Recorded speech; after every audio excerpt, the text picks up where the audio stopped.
Hello everyone. In this presentation, I'll be discussing backtraces.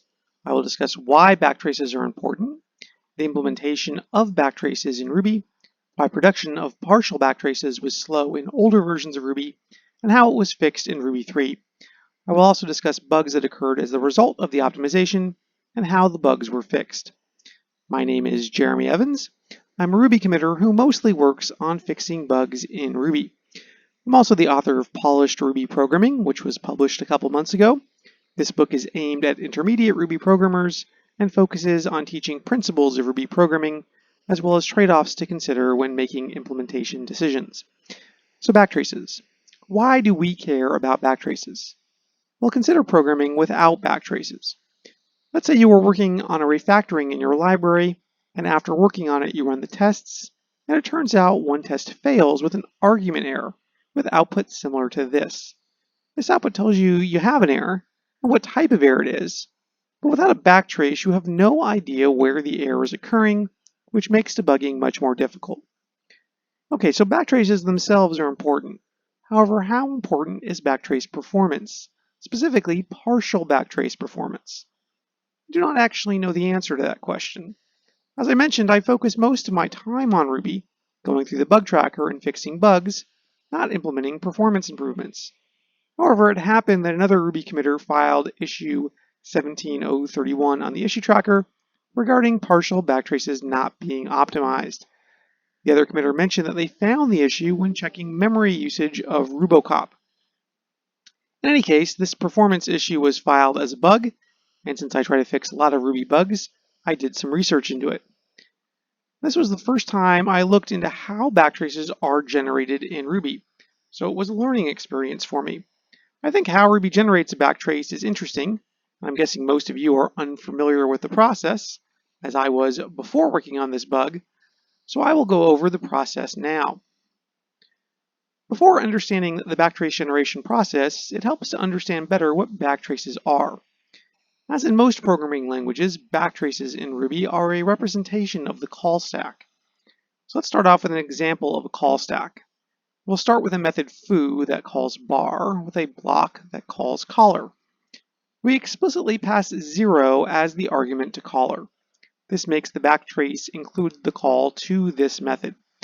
The default value for caller's first argument is 1, which excludes the call to the method that called caller. Then we have the bar method just yield. To see the results of the backtrace, we will use puts foo. And these are the results. Note that the dashes here represent the file name. In this case, I was providing the Ruby code to execute on the standard input, in which case Ruby uses the dash to represent the file name. The first entry in the backtrace is the call to caller inside the black block that you passed to bar. Each call to a block has a separate entry in the backtrace. The second entry in the backtrace is the yield inside bar, which is the same as calling the block that was passed to bar. The next entry in the backtrace is the call to bar inside foo, and the last entry in the backtrace is the call to foo in the main script. I mentioned earlier that a backtrace is a representation of the call stack. If you read the backtrace from bottom to top, you can see how each call was added to the stack. In the main script, you called foo, which called bar, which called the block in foo. So let's dive into how backtraces are generated. I mentioned that backtraces represent the call stack, but Ruby does not have a call stack as a separate data structure. Ruby uses a virtual machine to execute code.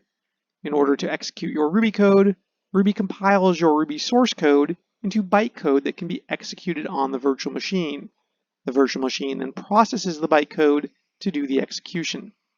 The virtual machine keeps track of execution of the current method or block using a virtual machine control frame, often abbreviated to VM frame, control frame, or just frame. The virtual machine tracks these control frames using a stack. Each time a method or block is called, the virtual machine pushes a frame onto the stack. When the method or block returns, the virtual machine pops the frame from the stack. And I just described something that sounds a lot like a call stack, but earlier I said that Ruby does not have a call stack as a separate data structure, which appears to be a contradiction. The reason for the difference is the virtual machine control frame stack is not exactly a call stack. There are control frames that are not considered part of the call stack and are ignored during backtrace generation. We will later see that these control frames that are not part of the call stack ended up causing bugs in the optimization of partial backtraces. Like most parts of Ruby, the implementation of backtraces is written in C. Backtrace handling is implemented in Ruby's vm_backtrace.c file. To make the backtrace generation process more understandable to Ruby programmers, this presentation is going to translate the algorithm used into Ruby pseudocode. I will also simplify it slightly to avoid parts that are not important to this discussion. We will start with a description of the backtrace generation used in Ruby 2.7, which is mostly the same for older versions of Ruby, to describe the process before the optimization. The backtrace generation process starts with a virtual machine's end control frame. And while it says end control frame, this is the starting control frame for backtrace generation, since the Ruby 2.7 backtrace generation process runs from the earliest control frame to the current control frame in the order that each control frame was added to the stack. Now, the first two control frames after the end control frame should be skipped, as they are considered dummy frames from the perspective of backtrace generation. Let's assume the control frame's next method returns the control frame pushed after the receiver. Since the backtrace is returned as an array, we will initialize an empty array for it. The backtrace process will iterate over the remaining control frames. It needs to know the total number of backtrace frames and have a counter that is incremented for each control frame to ensure that it does not process off the end of the control frame stack. The majority of the backtrace process happens while iterating over the control frames, which we will do here using a while loop. At the end of each loop iteration, we will move to the next frame and increment the counter. Here is the main part of the backtrace generation algorithm. Let's go over each step. As I mentioned earlier, there are different types of virtual machine control frames, and not all of them are considered in backtrace generation. There are only two types of control frames considered during backtrace generation. These are ISEC frames and cfunct frames. ISEC stands for instruction sequence, and ISEC frames are usually, but not always, frames for normal methods defined in Ruby. Cfunct stands for C function, and cfunct frames are frames for calling methods defined in C. ISEC and cfunct frames must be treated differently during backtrace generation because methods defined in C do not have file or line numbers associated with them, so the location of cfunct frames is the same as the preceding ISEC frame. This is the reason that the backtrace is processed starting with the virtual machine's end control frame. Backtrace generation does not use all ISEC frames. It only uses ISEC frames that have an instruction pointer.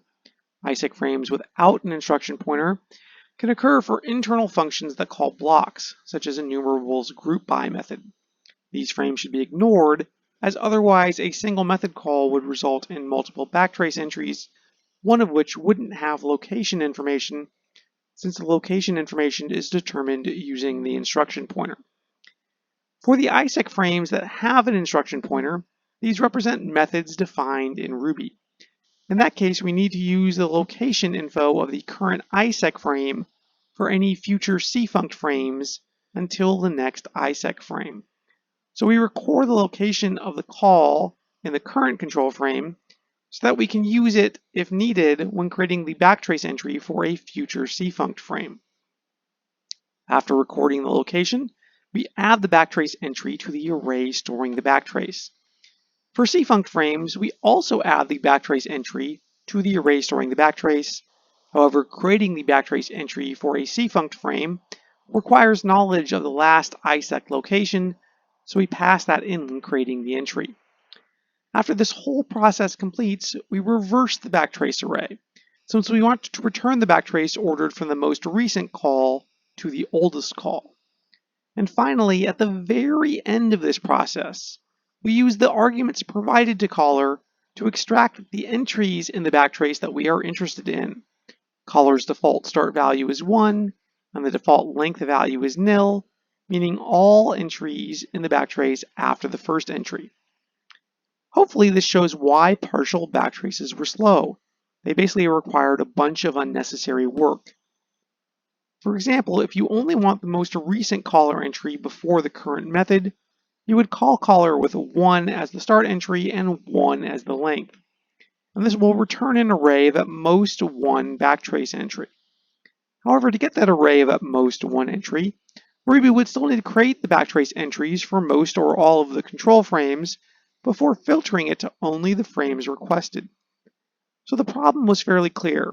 Ruby is doing unnecessary work that will be thrown away.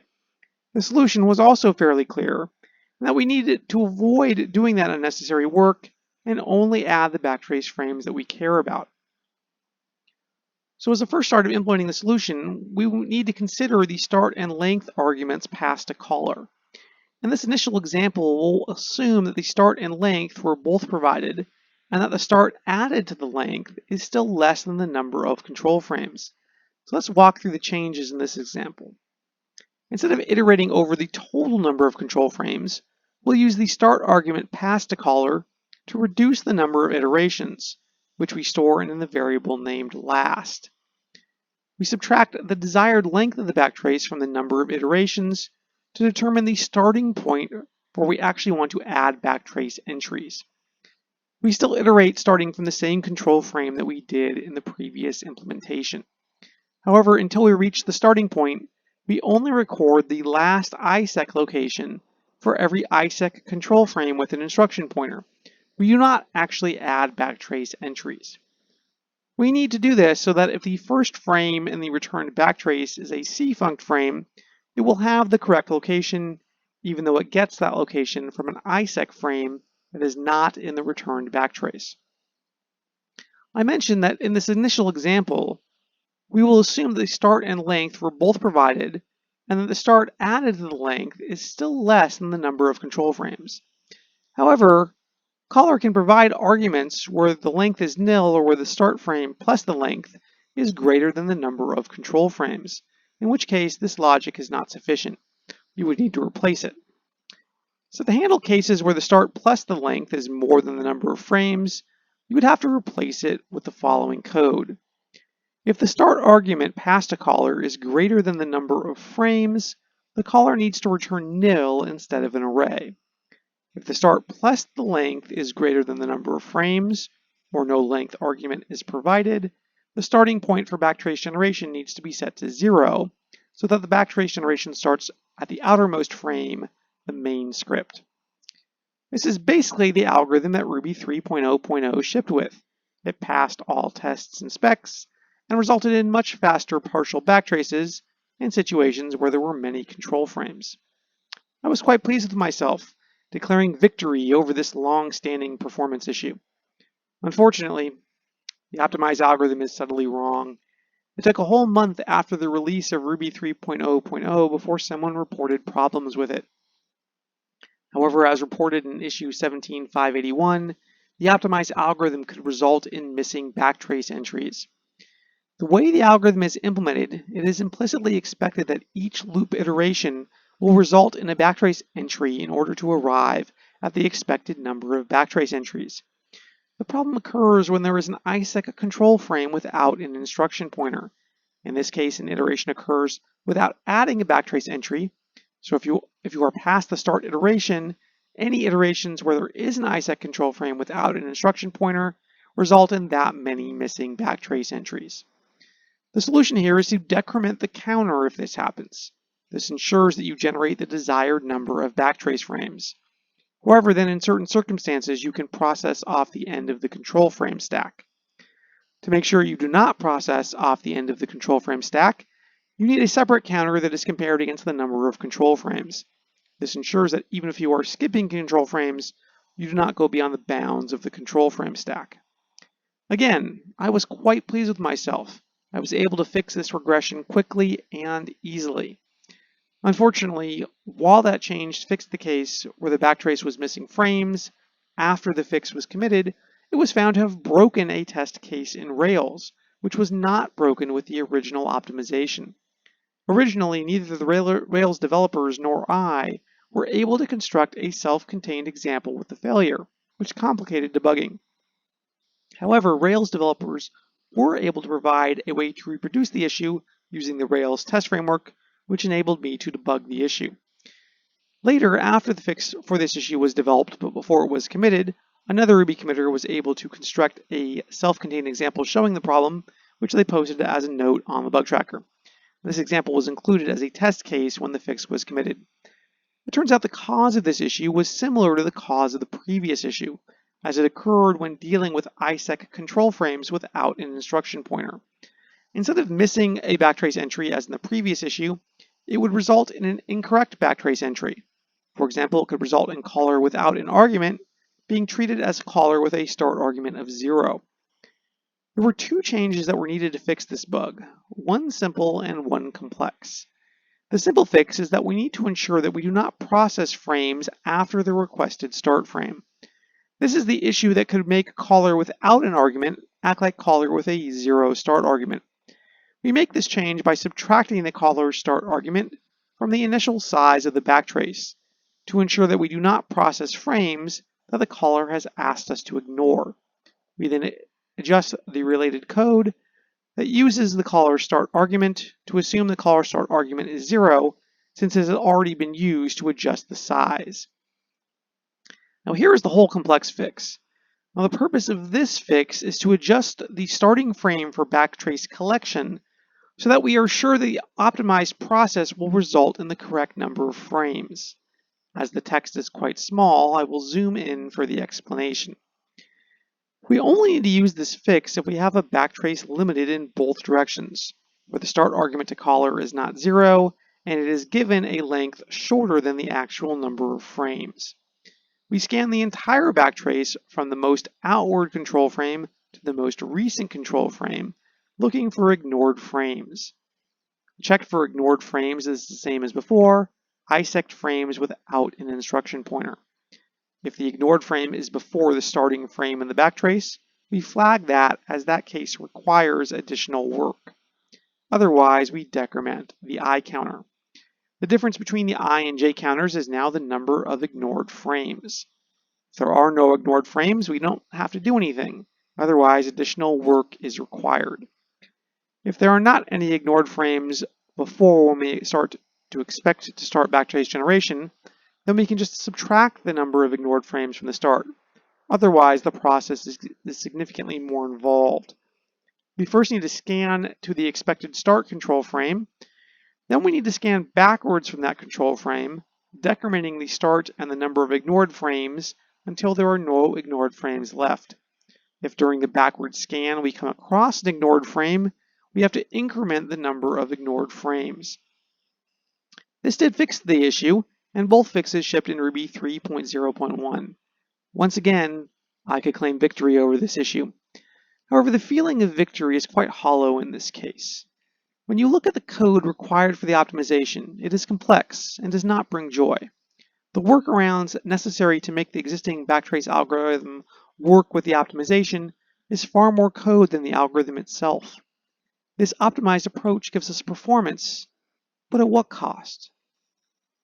As I was developing this presentation, I came to the conclusion that what we need is not an optimization to the previous algorithm, but an entirely new algorithm. Instead of working inward from the end control frame, we need to work outward from the current control frame. Theoretically, this should result in a significant improvement in partial backtrace performance by only scanning the control frames that we need to scan. Here is the new algorithm, again translated into Ruby code. I will go over each part. We will start with the top section. Instead of having the starting VM frame for backtrace generation be the virtual machine's end control frame, we will use the virtual machine's start control frame. We will still need the end control frame so that we do not process off the end of the control frame stack. Remember that the reason the old algorithm originally processed from the outermost frame and worked inward is to set the location information for cfunct backtrace locations when they were created. This new algorithm cannot do that, since at the time the cfunct backtrace locations are created, we do not know the location of the calling ISEC backtrace location. So we need to keep a counter of how many cfunct backtrace locations have been added. If the length of the requested backtrace is not set, or is greater than the number of frames, we set the maximum backtrace length to be the number of frames. Here is the main part of the algorithm, the loop over the control frames. Unlike the previous algorithm, this new algorithm loops from the innermost frame, going to the previous frame in each iteration. It terminates when we have reached the end control frame, or when the size of the backtrace has reached the requested length. Just like the previous algorithm, we only care about ISEC control frames with an instruction pointer and cfunct control frames. Assuming the control frame for the current iteration is one of those two frame types, if we are skipping initial backtrace frames, we decrement the number of initial backtrace frames to skip.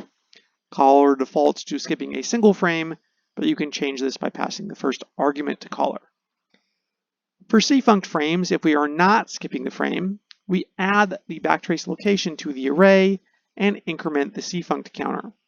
This cfunct backtrace location will not currently have location information.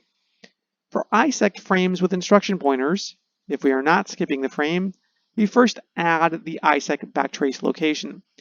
Then, if the cfunct counter is positive, we set the same location to the directly preceding cfunct backtrace locations. After that, we reset the cfunct counter to 0.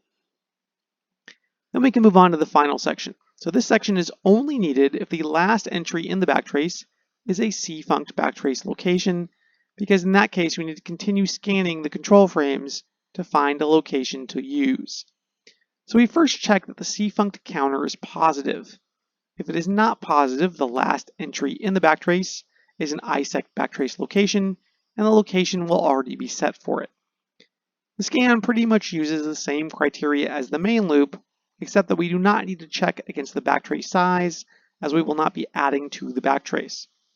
To find the location to use for the final cfunct backtrace locations, we need to find the next ISEC frame with an instruction pointer. If we find such an ISEC frame, we update the location of the previous cfunct frames, and then we stop the scan. So switching from the old algorithm to this new algorithm only took a few hours. The new algorithm is much simpler than the previous one. It's about twice as fast as the previous optimized algorithm if you only need the most recent backtrace location, and slightly faster if you need the entire backtrace. Additionally, during testing of the new algorithm, I found an as yet unreported bug in the previous optimization, which occurred when you requested a backtrace with a starting frame after an ISEC frame without an instruction pointer. Shortly thereafter, 2 additional bugs were reported in the previous optimization, one which resulted in a seg fault, and one which resulted in an infinite loop. So while I thought the attempt to optimize the previous algorithm was at least a small victory after the previous 2 bug fixes, it turns out it was still a defeat. I submitted a pull request for the new algorithm, which was merged and will be part of Ruby 3.1. Then I can once again claim victory over this performance issue, at least until the next bug report comes in. However, I still needed to fix Ruby 3.0, and there were a few approaches I could use for that. One was reverting to the Ruby 2.7 behavior. However, reverting the optimization proved problematic because of unrelated changes to backtrace generation that were made after the optimization was committed. Another approach was backporting the entire new algorithm from the master branch to Ruby 3.0. While the new algorithm is simple, the actual change committed was large and invasive due to changing related data structures. I chose a third approach, which was trying to fix the bugs in the previous optimization while keeping the same basic algorithm. It took me much longer to fix the previous optimization than to implement the new algorithm, but I was eventually able to do so. I ended up using a similar approach that the new algorithm uses by scanning from the current control frame towards older control frames and stopping when we found the last frame that should be included in the returned backtrace. That frame then becomes the starting frame for backtrace generation. Unfortunately, due to limited time, I cannot walk through how that algorithm works in this presentation. Here are the lessons I learned related to this optimization. First, do not be afraid of expanding your comfort zone by working on unfamiliar code. I had never looked at the VM backtrace.c file before working on this issue. Often we have programmers that have the idea that low-level code such as programming languages, databases, and operating systems must be impenetrable to newcomers. However, in general, it is just code, and if you take time to read it, you are likely to be able to understand it. Second, do not get discouraged if your first attempt at making improvements results in problems. In complex systems, it is impossible to test for all possible use cases, and you should expect that any significant change could cause regressions in untested cases. It is important to understand that regressions in untested cases are the cost of improvements. Finally, while you often do not need a new algorithm, sometimes you do. Try to recognize cases where what you are doing is difficult because of how you are doing it, and see if taking a completely different approach will make what you are doing easier. I hope you had fun learning about backtraces and how we optimize partial backtraces in Ruby 3. If you enjoyed this presentation and want to read more of my thoughts on Ruby programming, consider picking up a copy of Polished Ruby Programming. And that concludes my presentation. I would like to thank all of you for listening to me.